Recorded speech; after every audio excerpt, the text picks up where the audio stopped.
तो हेलो दोस्तों, मैं हूं मनीषा बाकुलिया और आप हैं मेरे साथ मेरे यूट्यूब चैनल स्टडी संकल्प पे। तो दोस्तों, जैसा कि आप सब जानते हैं, हमारे यूट्यूब चैनल स्टडी संकल्प पे आपको मिलते हैं लेटेस्ट गवर्नमेंट जॉब्स के detail notification analysis, syllabus, exam pattern and many more. तो बने रहिए हमारे यूट्यूब चैनल स्टडी संकल्प के साथ।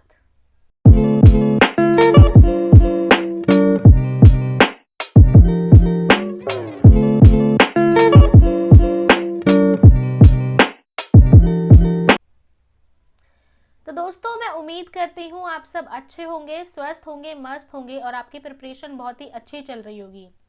तो मैं आप लोगों को एक चीज़ बताना चाहूँगी। मैंने कमेंट सेक्शन के अंदर आप लोगों की जितनी भी क्वेरीज देखी, मैंने कोशिश करी सबको टाइम टू टाइम मैं ऐसे रिप्लाई दे सकूँ। हमारी टीम भी पूरी तरीके से लगी हुई है आपको रिस्पॉन्स देने में। तो आज की जो वीडियो है मैं खास उन कैडेट्स के लिए लेके आई हूँ, उन गर्ल्स कैडेट्स के लिए लेके आई हूँ जो जीसीआई के लिए अप्लाई करना चाहती हैं या जिन्होंने अप्लाई किया हुआ है। तो मैं एक आप लोगों के लिए रिजल्ट लेके आई हूँ जो कि अभी हाल ही में जीसीआई का एक रिजल्ट आया हुआ है। तो उसके अकॉर्डिंग मैं आपको बताऊंगी कि क्या क्या मार्क्स होते हैं, मतलब कितनी हाई कट ऑफ जा सकते, कितने हाई मेरिट, मतलब मेरिट में आने के लिए आपको कितने मार्क्स की ज़रूरत है। तो सारी चीज़ें मैं आपको बताऊंगी। तो सबसे पहले तो अगर आपको कोई भी डाउट हो, कुछ भी क्वेश्चन हो, कोई भी क्वेरी हो, यू गाइस कैन कमेंट अस। और ऑल्सो आप हमें इंस्टाग्राम के ऊपर मैसेज कर सकते हैं ऑन दिस @study_अंडरस्कोर संकल्प, या फिर आप हमें हमारे व्हाट्सएप के ऊपर भी मैसेज कर सकते हैं, दैट इज 7678456740। तो इन तीनों चीज़ों के टेलीग्राम चैनल आप ज्वाइन कर सकते हैं for the PDFs, important PDFs. तो आप लोगों को मैं बताना चाहूँगी, इन तीनों चीज़ों के आपको लिंक मिल जाएंगे वीडियो के डिस्क्रिप्शन के अंदर। नंबर आपको डिस्प्ले के ऊपर शो हो चुका है। तो चलिए आगे बढ़ते हैं। तो दोस्तों, जैसा कि आप स्क्रीन के ऊपर देख सकते हैं, स्टाफ सिलेक्शन कमीशन, क्योंकि जीसीआई की मैं आपके साथ बात करने वाली हूँ और आपको पता होगा कि जीसीआई की जो रिक्रूटमेंट है वो एसएससी ही लेके आती है अब। और क्योंकि आप यहाँ पे देख सकते हैं केंद्रीय सदन सेक्टर 9A चंडीगढ़, क्योंकि ये नॉर्थ वेस्टर्न रीजन की वेबसाइट है, यहाँ पे मैं आपको दिखाने जा रही हूँ ये लिस्ट। आप देख सकते हैं recruitment to 24 candidates, 13 of UR, 05 of OBC, 2 for SC and 1 for ST and 03 for EWS। तो यहाँ पे 24 वैकेंसीज थी in phase selection post phase 8 to 2020 के अंदर। आप जैसे कि जानते हो, मैंने पहले भी आप लोगों को वीडियो के अंदर बताया है कि GCI group C level group C की पोस्ट है, एक नॉन टेक्निकल जॉब है और इसका पे मैट्रिक्स है लेवल 4। तो आपको सैलरी भी काफ़ी अच्छी खासी मिल जाती है। इसके अलावा आपको मेडिकल बेनिफिट्स मिलते हैं, कैंटीन फैसिलिटीज़ मिलती है, ठीक है। और जीसीआई आप एनसीसी के अंदर बनते हो, डायरेक्टर जनरल एनसीसी के अंदर, और ये मिनिस्ट्री ऑफ डिफेंस के अंदर आता है। तो पोस्ट कैटेगरी देख लेते हैं। पोस्ट कैटेगरी नंबर था NW11020। तो ये फेज 8 की बात है। तो आप देख सकते हो यहाँ पे, following candidates have been provisionally selected for appointed to the above mentioned post। तो ये जितने भी कैंडिडेट्स हैं for the post NW11020 GCI girls cadet instructor national cadet corps phase 8 के अंदर। तो post on the basis of computer based examination, इनके computer based examination के अंदर, जो कि 6/11 मतलब 6 नवंबर 2020 से लेके 10 नवंबर 2020 तक हुए थे और 14 दिसंबर 2020 को भी हुआ था इन बिहार स्टेट। इनके डीवी हो चुके थे सितंबर 2022 के अंदर और अब आ चुकी है उनकी फाइनल लिस्ट। तो आप देख सकते हो कि सितंबर, अक्टूबर, नवंबर 2 महीने के अंदर इनकी फाइनल लिस्ट आ गई। जबकि अगर मैं फेज 7 की बात करूँ तो एनआर ने, नॉर्दर्न रीजन ने, वैसे northern region is very slow for the selection post, तो उसको अगर हम ले तो बहुत स्लो था।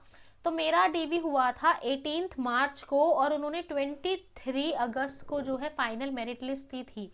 तो आप देख सकते हो काफ़ी अच्छा खासा इन्होंने 5-6 महीने का वो ले लिया था, गैप ले लिया था। लेकिन यहाँ पे तो 2 महीने के अंदर अंदर आपको देखने को मिल रहा है रिजल्ट। तो आप देख सकते हो सबसे ऊपर नाम है रक्षंदा कराहे का, ठीक है। तो Rakshanda Karahe and all the candidates, all the girls जो भी जीसीआई के लिए सेलेक्ट हुई है for the NWR, I heartly congratulate to you, and मेरी टीम की तरफ से भी आपको बहुत बहुत congratulations and all the best for your next journey. I hope आप लोग एज अ GCI काफ़ी अच्छा परफॉर्म करने वाली हैं, एंड आप सभी गर्ल्स कैडेट को काफ़ी अच्छे तरीके से एस्कॉर्ट करेंगी, गाइड करेंगी।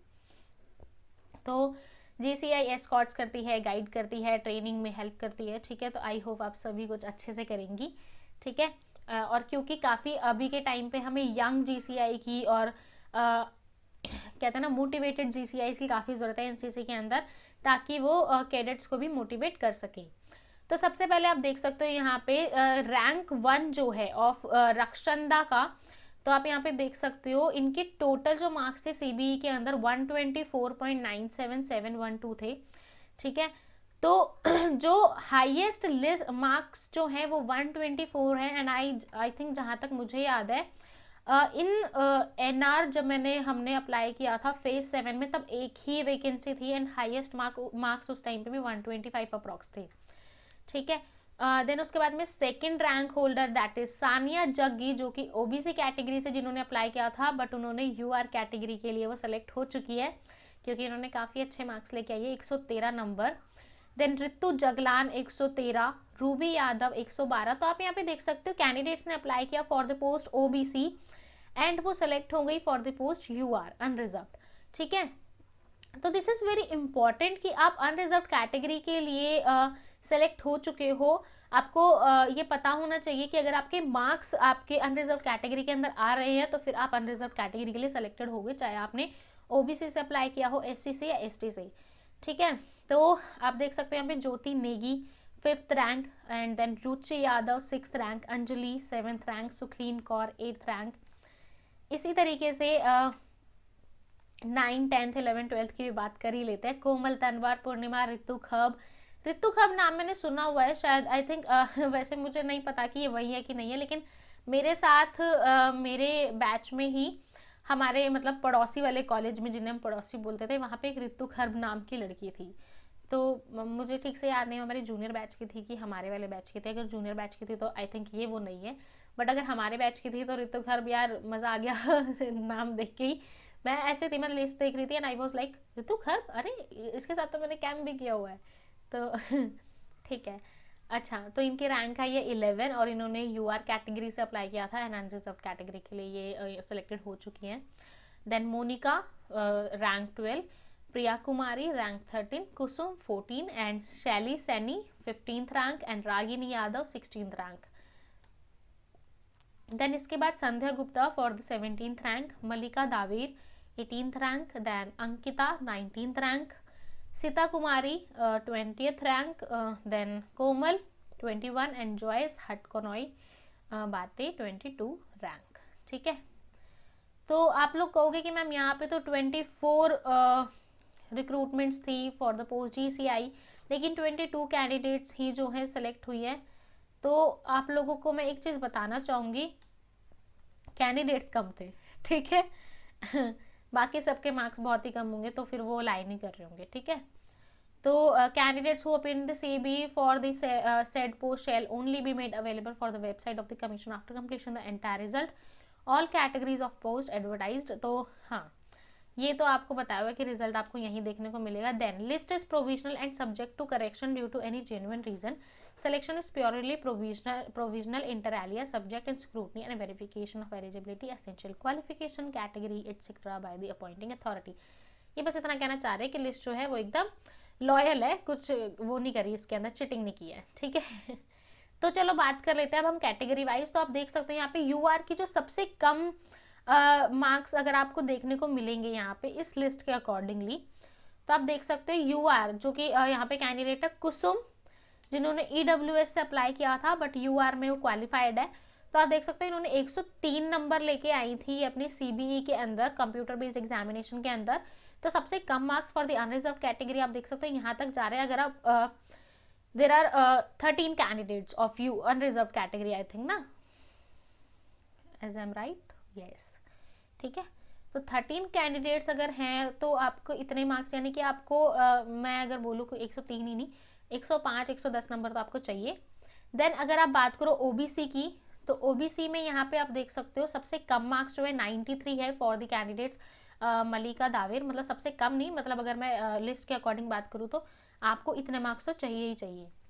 Then Ankita for the EWS आपको 92 मार्क्स चाहिए। एससी कैटेगरी से है तो आपको 80, 85, 90 तक मार्क्स चाहिए, और अगर आप एसटी से हैं तो आपको 80, 85 तक मार्क्स चाहिए।